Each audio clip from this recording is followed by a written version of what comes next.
Abdul BK, dan Allah kar ka rena mana wayo, kar ka maida mu ƙananan yara. Duk wanda aka cuta da sunanka a social media, akwai gudumawa, akwai contribution ɗinka a ciki.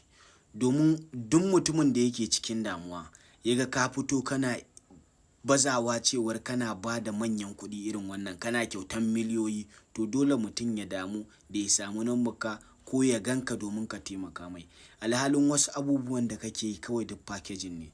Don haka me ma na nuna wa duniya cewar wai sai ka nuna wa duniya cewar dole kana da kuɗi. Wa ya gaya ma mai kuɗi yana nunawa yana da kuɗi, sai dai kuɗin ya nuna wa mutum shi mai kuɗi ne, ba wai ka fito ka nuna mutane wai kai mai kuɗi ba ne, ƙarya ne, ba ka da ko sisi packaging ne. Ka zo ka sa ana ta cuta mutane, ana ta cutan matasa a social media, ana ta cutan matan mutane a media.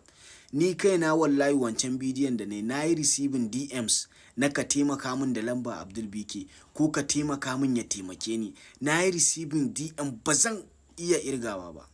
Ba zan iya irgawa ba. In ina da zuciyar cuta wallahi zan cuci al'umma da yawa. Wa ya ja kai ka ja.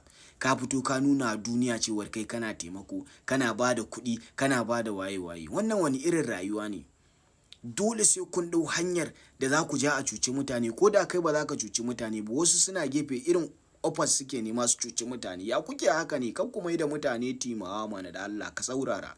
Kuma mutane ku ringa ganewa, ku ringa gane real life da kuma rayuwar social media. Rayuwar social media 80% ƙarya ne. Ku daina mai da hankali akan rayuwar social media. 80% na rayuwar social media ƙarya ne. Duk mutumin da ya sa ƙarya da cuta a rayuwarsa, wa billahi lazi ba inda zai je. Ai ga misali nan, akwai misali a nan TikTok. Wannan mutumin mai tara gashin nan, ai misali ne akan shi.